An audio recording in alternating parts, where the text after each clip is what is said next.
Eh bien bonjour tout le monde, on se retrouve aujourd'hui donc pour une nouvelle vidéo et on va dire la dernière partie donc d'une série de 3 vidéos consacrées à la loi normale et notamment bien sûr au calcul de probabilité avec la loi normale en utilisant la table de Gauss. Ok, bien sûr, on va corriger des exercices, comme d'habitude les exercices sont en description en dessous de la vidéo.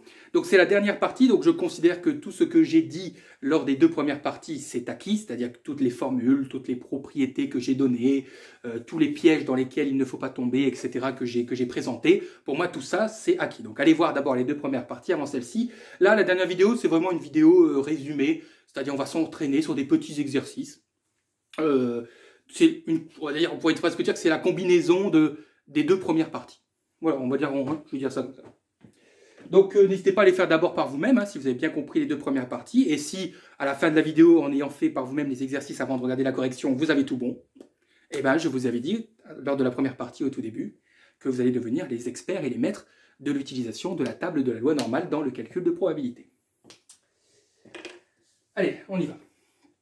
Alors, on vous dit donc soit X le poids des oranges. Bon, ce sont des exercices simples, ne vous embêtez pas trop.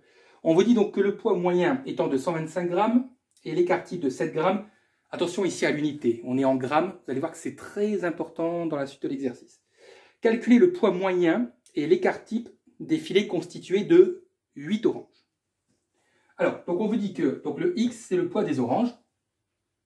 Donc vous êtes d'accord avec... Alors, bien sûr, on ne vous a pas dit que c'était une loi normale, mais... Forcément, puisque je fais des vidéos sur une loi normale, toutes les variables, x, y, z, suivront des lois normales. Donc, je peux dire que x suit une loi normale, donc de paramètres 125 et 7. Okay, et moi, donc, je veux le poids moyen, donc ça, c'est le poids d'une orange. Ouais, okay, donc ça, c'est la variable normale pour une orange. On ne va pas aller trop vite. Et moi, je veux donc l'espérance et je veux l'écart type, mais pour un filet de 8 oranges. Okay. Donc, vous êtes d'accord avec moi que si x, donc la variable aléatoire pour une orange suit une loi normale, pour un filet de 8 oranges, on va déterminer la loi normale en fait de 8x. 8 fois la variable x. Okay, 8 fois une orange. Bon. Donc, elle suivra une loi normale. Alors, normalement, là, si vous regardez les deux premières parties, c'est OK. Donc, on va faire 8 fois 125, donc ça fait 1000. Okay. Et attention, je vous rappelle, pour l'écart type, on passe d'abord à la variance.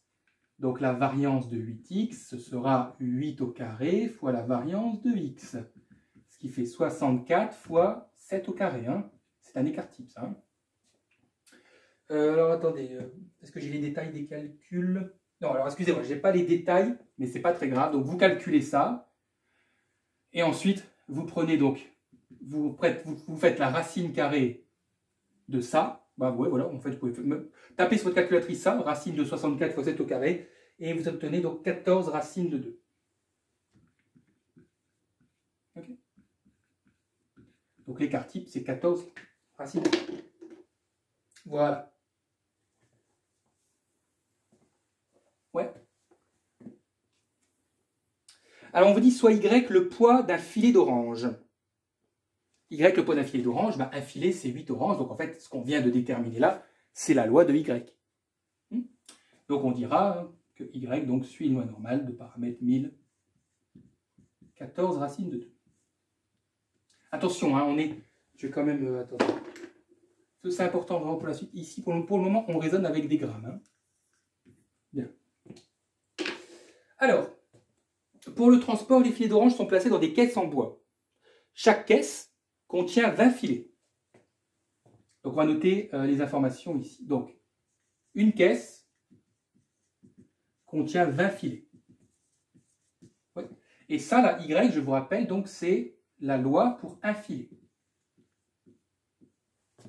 Ouais, on est d'accord, On y va doucement, parce que c'est un exercice un petit peu bizarre, il faut bien suivre les choses. Donc, pour un filet, donc on a cette loi normale, et on nous dit qu'une caisse est composée de 20 filets. Une caisse est composée de 20 Y. Okay. On peut même écrire comme ça, une caisse, c'est 20 Y. Sachant que les caisses vides ont un poids moyen de 3 kg. Ah là, on change d'unité, on parle de kilos. Donc, il faut tout de suite transformer les kilos en grammes, parce que nous, on travaille avec des grammes. Hein? Donc, les caisses. Donc, une caisse. OK, ont un poids moyen donc de 3 kg, donc c'est-à-dire de 3000 grammes. Okay. Ont un poids moyen donc de 3000 grammes.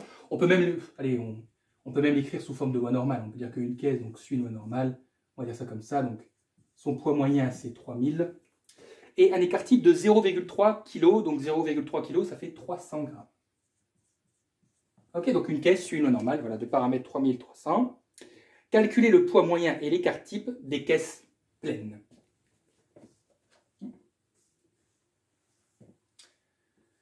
Donc, on veut l'espérance et l'écart type des caisses pleines, d'une caisse pleine. Alors, on va noter cette variable aléatoire W. Donc, on va écrire W, hop, le poids d'une caisse pleine.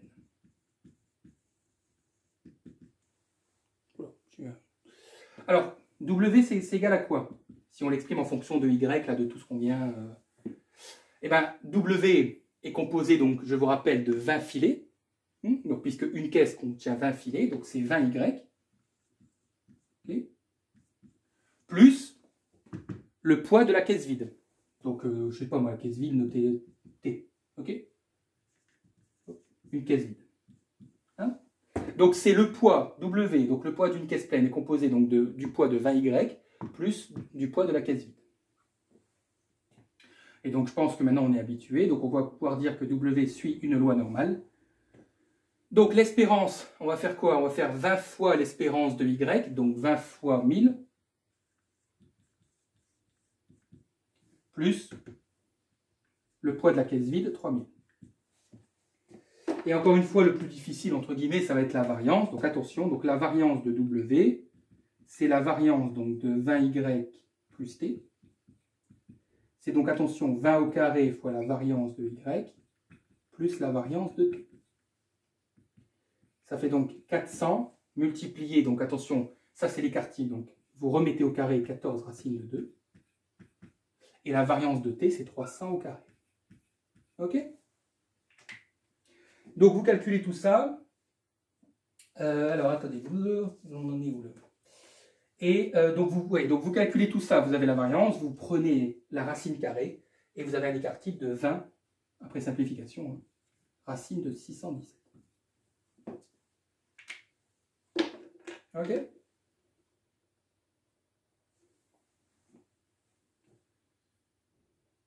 Bon, l'exercice est mal foutu parce que si vous lisez juste après, on vous dit soit Z le poids d'une caisse pleine. Donc en fait, mon W, c'est mon Z. Hein. Okay, bon. C'est pas très grave. Hein. Ils auraient pu le dire avant. Okay. Voilà. Bon, ça change rien, ne vous inquiétez pas, mais bon. Voilà. Ça va hein? Tout ça, dans les deux premières parties, on a vu hein, tout ça. Là, il faut juste prendre son temps. Il faut bien être concentré. Les grammes, les kilos, le caisse vide, le 20 filets. Vous voyez ce que je veux dire? Et qu'est-ce qu'on vous demande? On vous demande de calculer la probabilité donc, que Z est supérieur à 22 960.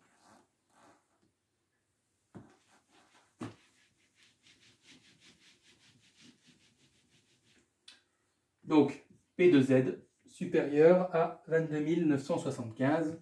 Donc, transformation en variable centrée réduite. Donc, P de Z' supérieur à 22 975 moins... ah oui, oui. Alors, l'espérance, vous allez trouver 23 000. Donc, moins 23 000 sur l'écart type, donc 20 racine de 617. Donc, ça fait P de Z' supérieur à moins 0,05. Je ne peux pas laisser ça comme ça. J'ai du supérieur, du négatif. J'utilise ma formule. Inférieur, positif. Vous lisez 0,05 et ça fait 51,99. Voilà. Ça va? Bon, c'est l'exercice le plus chiant hein, de la liste. Après, vous allez voir, c'est de la pratique. Mais c'est intéressant, hein. Vous avez vu, ça permet quand même de cogiter. Ah oui, j'ai des kilos, j'ai des grammes. J'ai un filet, il me faut 20 filets. Ah oui, il ne faut pas que j'oublie que dans la caisse pleine, il y a le poids de la caisse vide. Bien.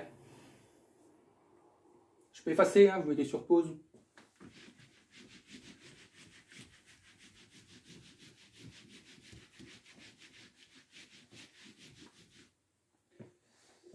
Alors, deuxième exercice. Donc là, on va être un peu plus... Là, ça va vraiment être de la révision de la première partie. On vous donne une variable t qui suit directement une variable normale centrée réduite, enfin une loi normale centrée réduite. Et donc, on vous demande plusieurs calculs. Allez, t inférieur à moins 0,25.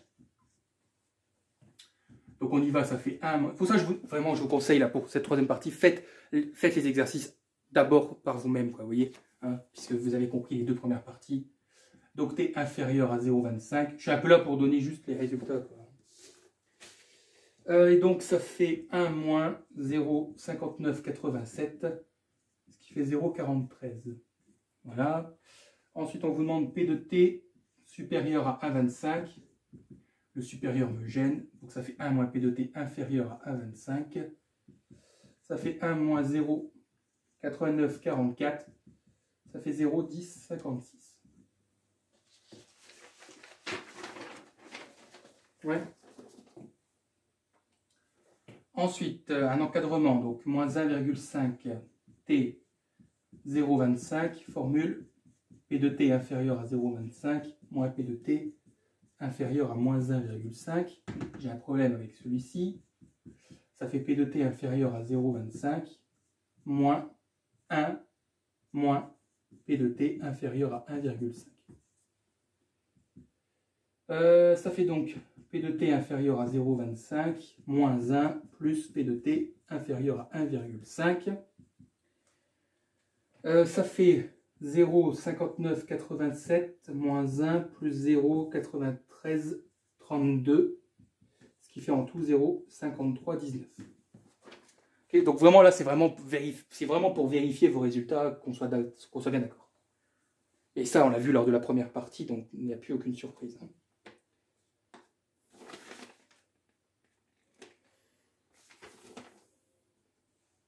Ok.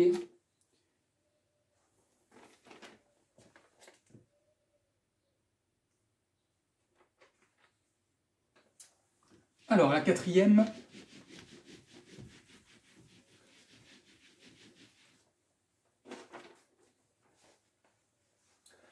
Donc, la quatrième, c'est encore un encadrement. Moins 2, t, moins 0,25, formule.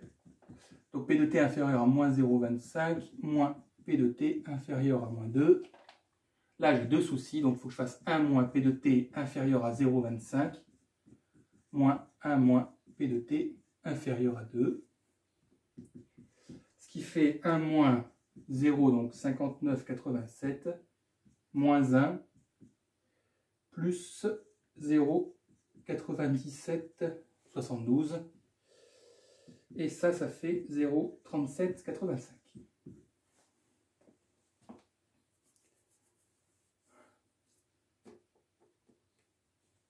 Alors ensuite, on va vous demander de trouver la valeur de K. Donc on a K donc inférieur à T inférieur à 1,5 égale 0,25. Ok, donc là, cette fois-ci, dans celle-ci, vous devez trouver la valeur de petit k. Donc j'applique d'abord ma formule. Ça fait P de T inférieur à 1,5 moins P de T inférieur à petit k égale 0,25. Je fais passer, alors comme vous voulez en fait, hein, là je vais changer par rapport à la première partie, le moins là, P de T inférieur à K, je vais faire passer à droite. Donc le moins va devenir plus, donc on aura P de T inférieur à K. Donc imaginez que je le fais passer à droite, hein, ça fait positif. Et du coup, à gauche, j'aurai ça, moins 0,25. Ok. Alors P de T inférieur à 1,5, ça fait 0,9332. Moins 0,25. Donc ça fait P de T inférieur à K égale 0,6832. C'est OK parce que c'est plus grand que 0,5. Donc ça, je peux aller trouver cette probabilité dans la table de Gauss, hein, à l'intérieur. Hein, n'oubliez pas, dans ce grand carré, là où vous avez la valeur des probabilités. Là, mes conditions sont respectées, j'ai bien du inférieur. Donc je peux lire la valeur de K. Et moi, comme je vous ai dit, la technique, c'est que vous prenez celle qui est la plus proche. Et normalement, ça fait à peu près 0,48. Hein, donc ça veut dire que K, en fait, c'est la combinaison dans votre table. Donc c'est la combinaison de 0,4 sur la première colonne et de 0,08 sur la première ligne. Et normalement, la valeur, c'est celle qui est la plus proche de 0,6832. Donc c'est pour ça qu'on prend 0,48. Ça va?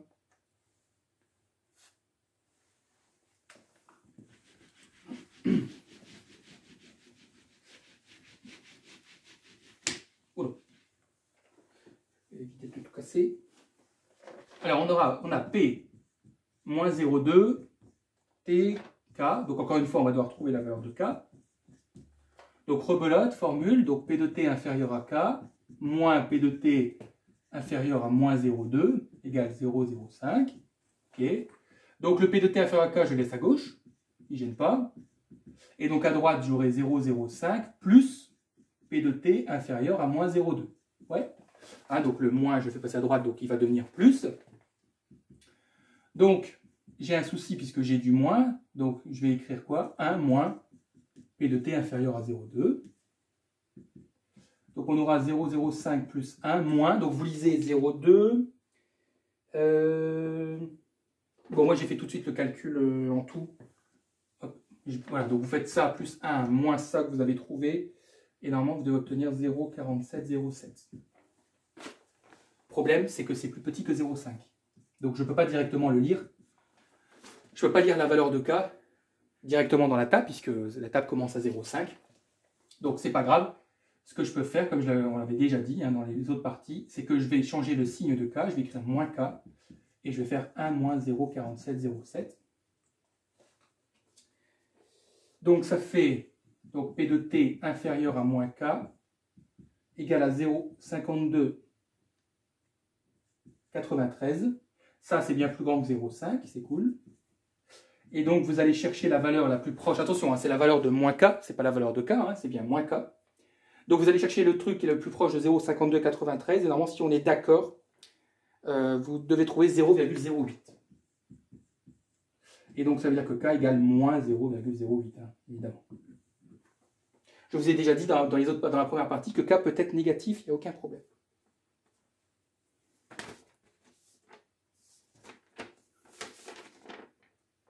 Ça va?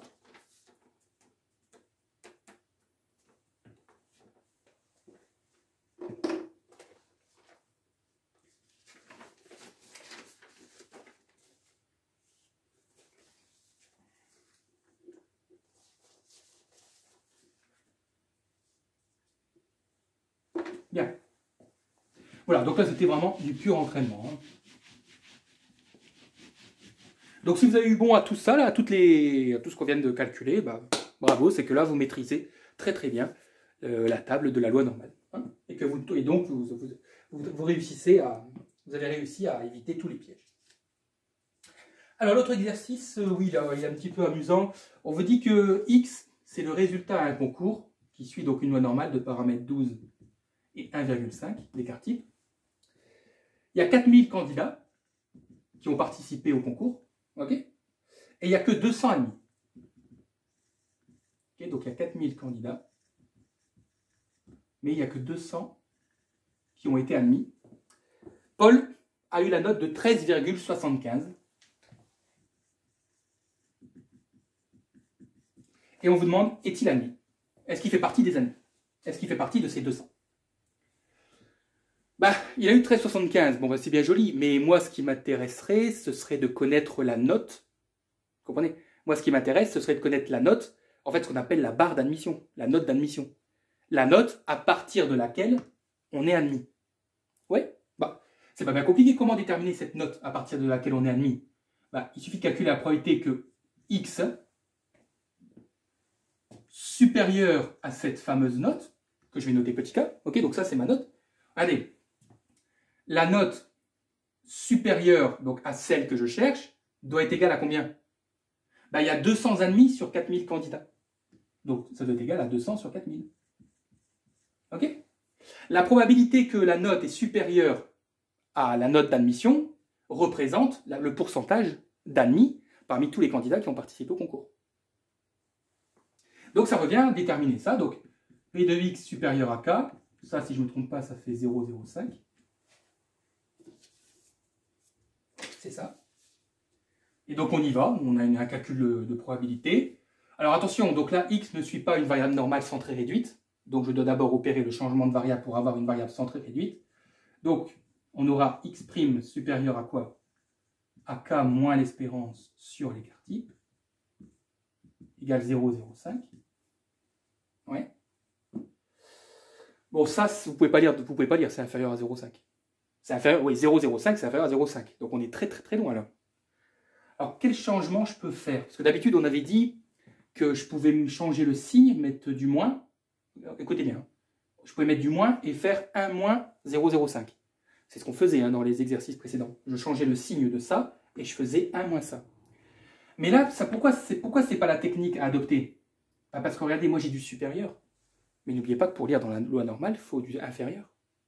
Et bien regardez ce que je pouvais avoir faire. Et donc ça, c'est le dernier changement que je n'avais pas encore donné dans les autres parties.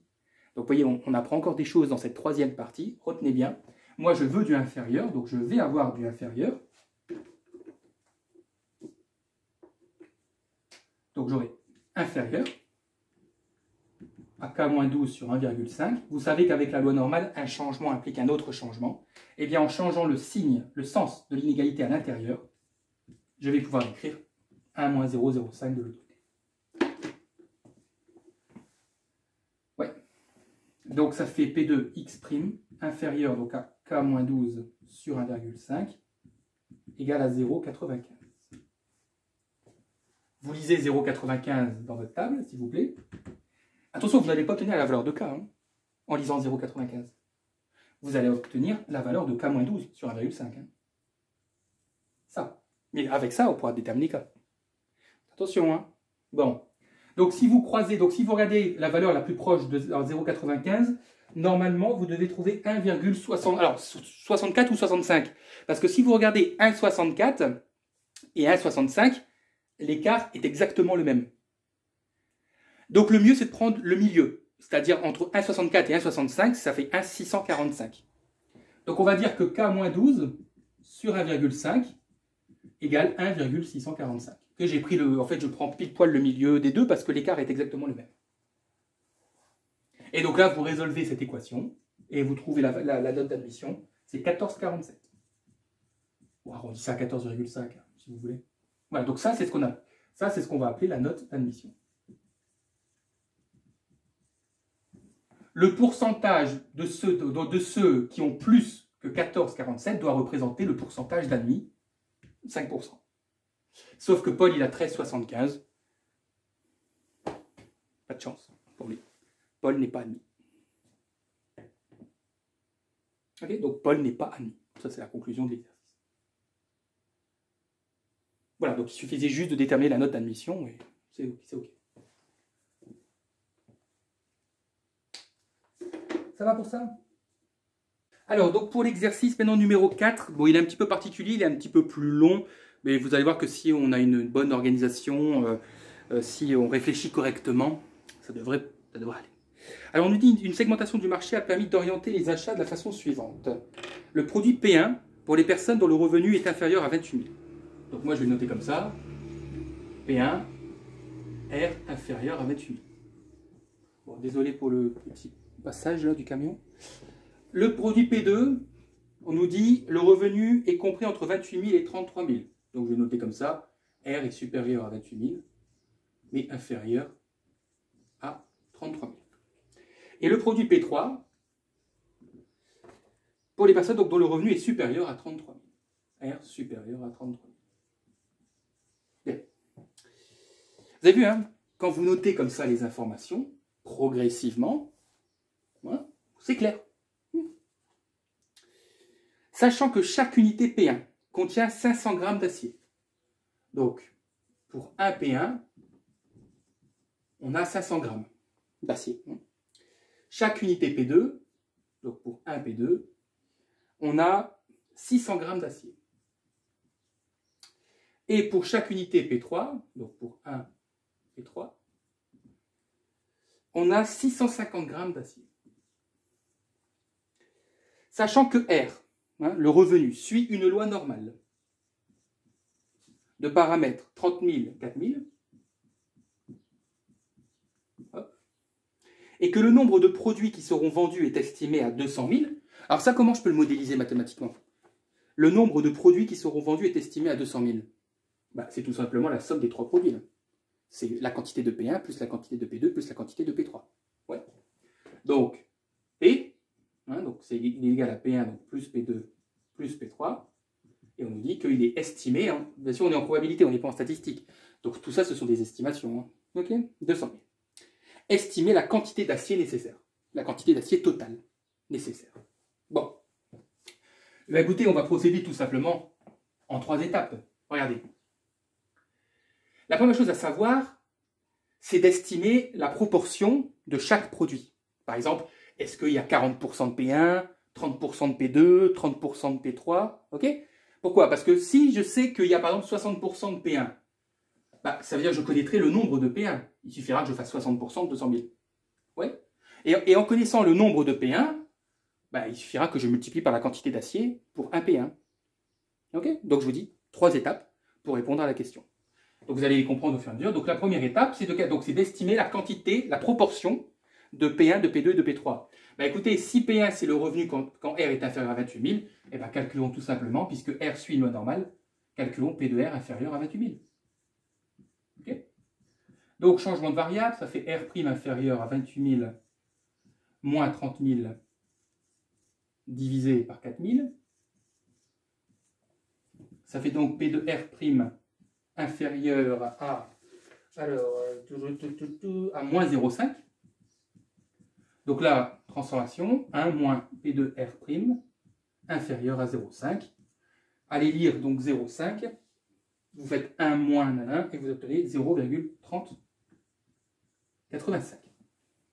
Ça veut dire quoi aussi? On peut le mettre en pourcentage, il n'y a pas de problème. Hein. Ça veut dire qu'on estime qu'il y a à peu près 31% de produits P1. Ouais.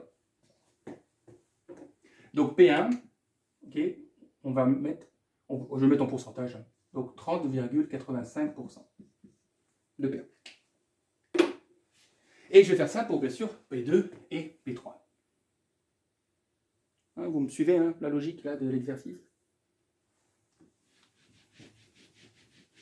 Je ne sais pas pourquoi j'ai fait celle-là, parce que c'était la première étape. Alors pour P2, bah, on va calculer donc P2R, compris entre 28 000 et 33 000. Formule, donc c'est P2R inférieur à 33 000 moins P2R inférieur à 28 000. Changement de variable, P2 R' inférieur, donc maintenant vous avez l'habitude, vous faites 33 000 moins 30 000 divisé par 4 000, donc ça fait 0,75 moins P2 R' inférieur à moins 0,5. Oui. La probabilité que R est inférieur à 28 000, d'ailleurs, on l'a déjà calculé hein, dans la question juste avant, en fait. Hein. Donc P de R' inférieur à 0,75, donc c'est bon, vous pouvez lire directement 0,75. Donc ça fait 0,77 34 moins 0,3085. Hein. Ok, ça c'est en fait c'est la proportion de P, hein, P de R' inférieur à moins 0,5. Et donc vous allez obtenir une proportion, une estimation de proportion de 0,4649. Soit 46,49%.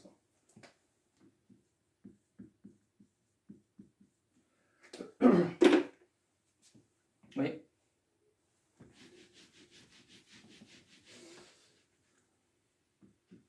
Et pour P3, donc, probabilité que R est supérieur à 33 000. Donc, changement de variable, ça fait R' supérieur à, bah, je ne l'ai pas fait, donc c'est pas grave. On va faire donc 33 000. Il y a un petit 0 en 3. Moins 30 000 sur 4 000. Ok.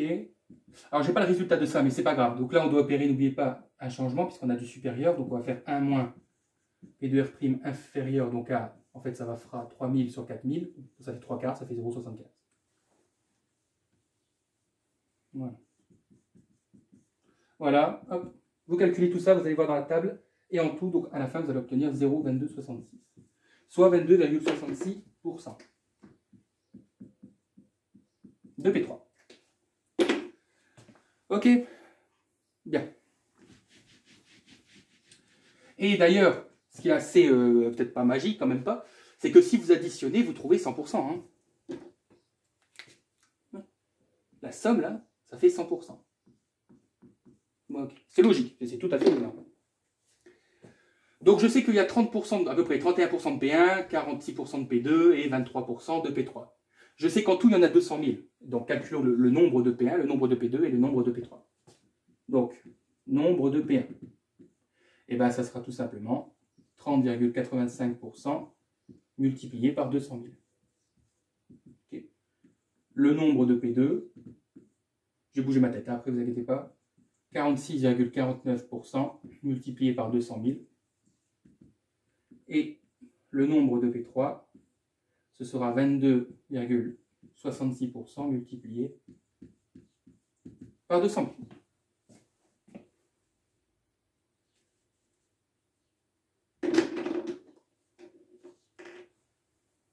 Donc là, vous allez obtenir 61 700, ça tombe toujours tout pile. Hein. Là, 55 788 et 29 458.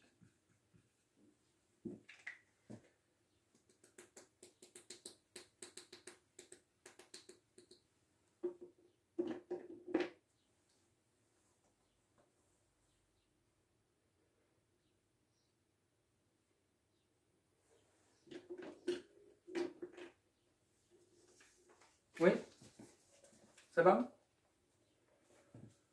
Alors, la quantité d'acier. Donc, on sait maintenant qu'il y a 61 700 produits P1, 55 758 P2, 29 458 P3.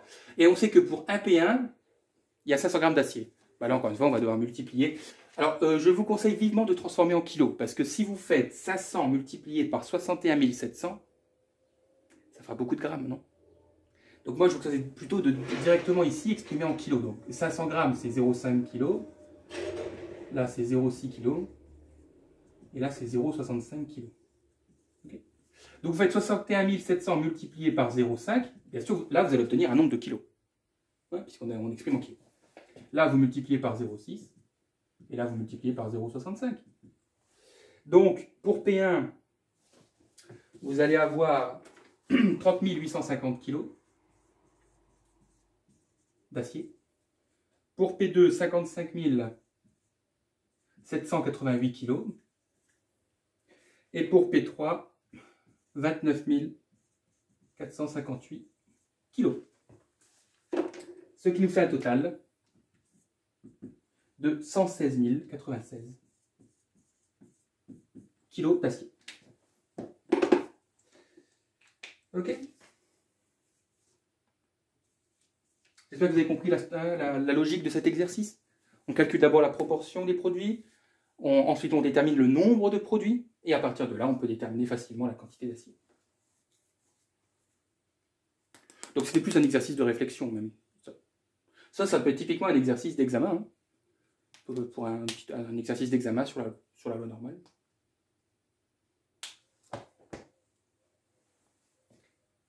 Bien, il est sur pause hein, à chaque fois.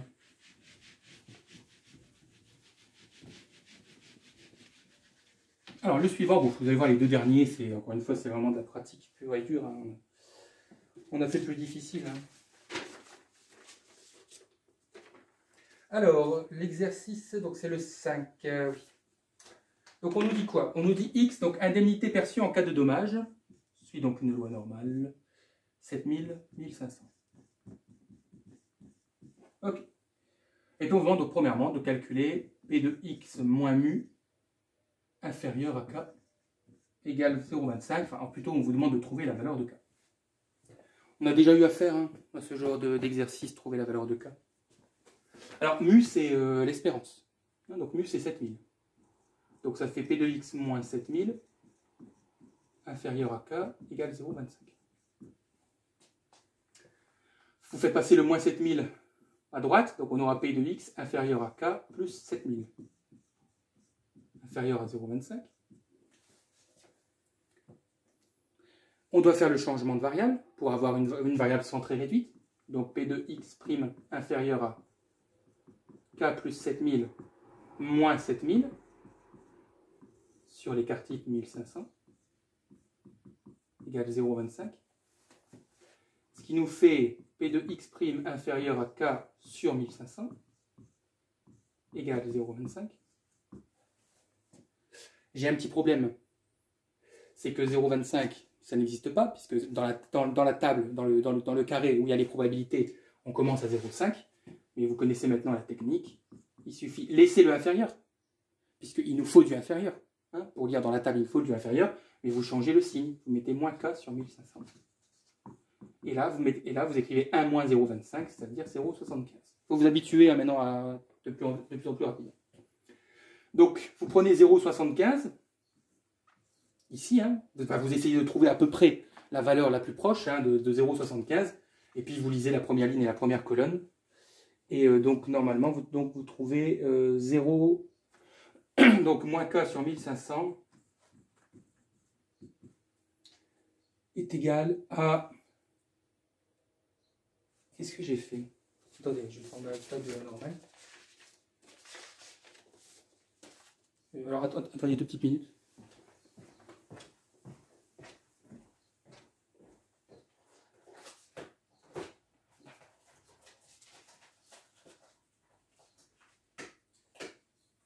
Alors, donc, je sais pas ce que j'ai fait, peut-être une erreur d'inattention.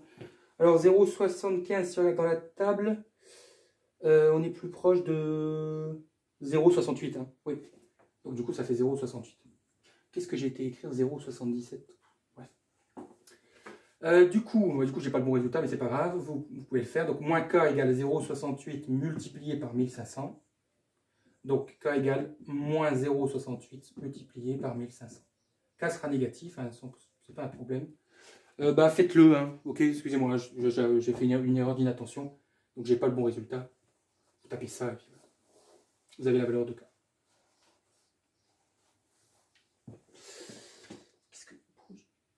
D'où j'ai été chercher 0,7734.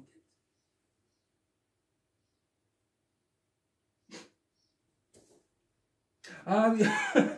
Ok, je comprends mon erreur d'ordinateur. Vous savez ce que j'ai fait? C'est marrant, donc je vous l'explique. Oui, comme même les profs, on peut faire parfois des erreurs. C'est que le 0,75, j'ai été le chercher sur la première colonne et sur la première ligne. En fait, j'ai calculé, j'avais trouvé une autre probabilité, moi. Bref. Pas très malin. Alors, P de X supérieur à 8000. Bon, alors là, non, là, c'est un jeu d'enfant pour vous, ça. P de X supérieur à 8000. Là, franchement, si vous êtes en train de le faire avant même que je le fasse, c'est génial. Donc, P de X supérieur à 8000, changement de variable, ça fait P de X' supérieur donc à 8000 moins 7000 divisé par 1500. Donc, vous allez avoir 0,67. Et donc, ça fait 1 moins P de X' inférieur à 0,67. Vous lisez 0,67. Et vous allez obtenir à la fin 0,2514. Voilà, on ne peut pas faire plus rapide, plus court. On a compris.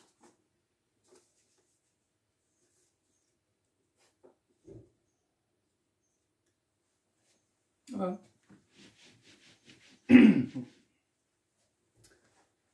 Alors, le dernier exercice, il est un petit peu marrant avec le poids des pièces. Donc, on vous dit X, c'est le poids des pièces. Ouais. Donc, ça suit une loi normale de paramètre 1020. On ne nous donne pas l'unité, d'ailleurs. Bon, enfin, c'est pas très grave. On pèse au hasard un ensemble de 10 pièces. Et on vous dit que XT, c'est le poids total. Donc, vous êtes d'accord avec moi que le poids total, aux 10 pièces, X, c'est une pièce. Donc, XT, c'est 10X. Ouais. Et donc, ça suivra aussi une loi normale de paramètre 10 fois 1000, donc 10 000. Et attention, hein, je vous rappelle pour la variance. Alors, je vais l'écrire, mais allez, faisons-le de tête. Mais je vais l'écrire après. La variance de 10X. Donc, attention, ça va faire 100 fois 20 au carré. Ouais. Donc la variance de xt, c'est la variance de 10x. Je vous rappelle que le réel, on le met au carré, donc ça fait 100, fois la variance de x. Donc ça fait 100, ça c'est l'écart type, donc ça fait 100 fois 20 au carré. 20 au carré, ça fait 400, donc ça fait 100 fois 400, ce qui fait 40 000. Okay. Et la racine carrée de 40 000, ça fait 200. Voilà l'écart type. Et on vous demande de calculer P de xt supérieur à 10 060. Donc, changement de variable, P de xt' supérieur donc à 10 060 moins 10 000 divisé par 200, ça fait 0,3. Changement 1 moins P de xt' inférieur à 0,3. Vous lisez le 0,3 et vous obtenez 0,3821.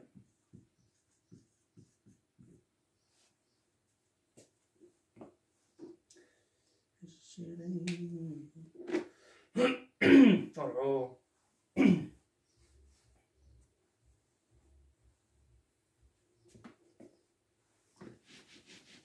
Et la dernière question, elle est aussi extrêmement rapide.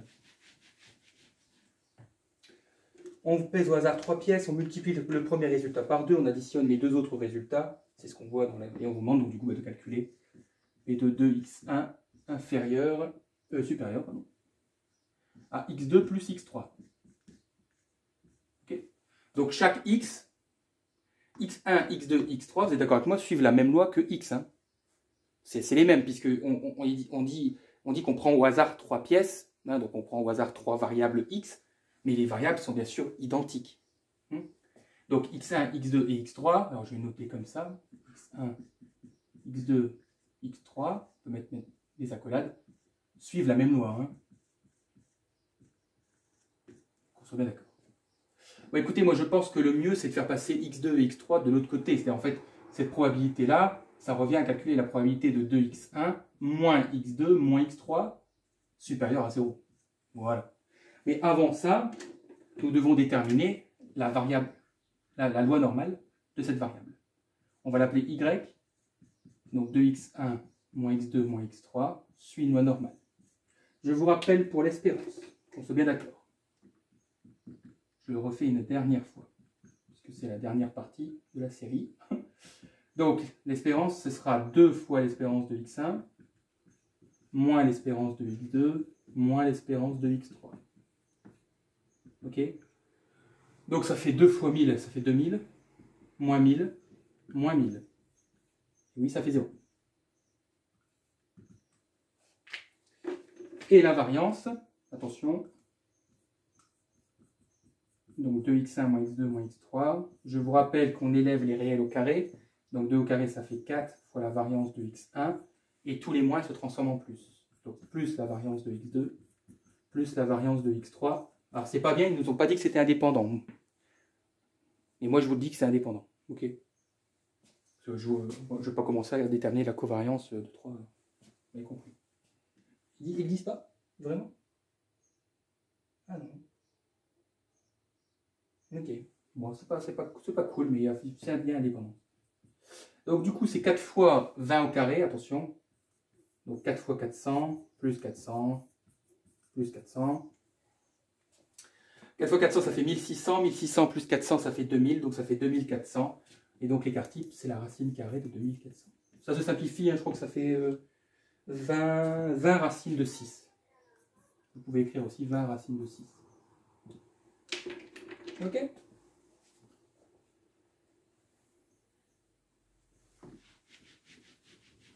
Et donc on doit déterminer donc, la probabilité que y soit positif. Changement de variable, donc y' supérieur à donc 0 moins 0 sur 20 racines de 6. Ça fait donc P de y' 1 supérieur à 0. Ça fait 1 moins P de y' inférieur à 0. Et 0, c'est la toute première valeur du tableau, c'est 0,5. Et donc ça fait 0,5. Tout simplement.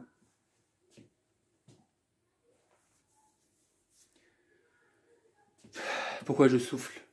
Bah parce qu'on pouvait s'en douter. Bah oui, reprenez l'écriture d'origine.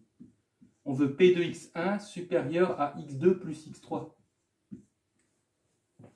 Mais x1, x2, x3 ont la même variable, ont la même loi normale. Donc 2 fois x1, c'est x2 plus x3. En fait, 2x1, c'est x1 plus x1. Mais x1 plus x1 a la même importance que x2 plus x3, puisque ce sont les mêmes lois normales. Donc c'est normal qu'à la fin, on arrive à la moitié, à 0,5.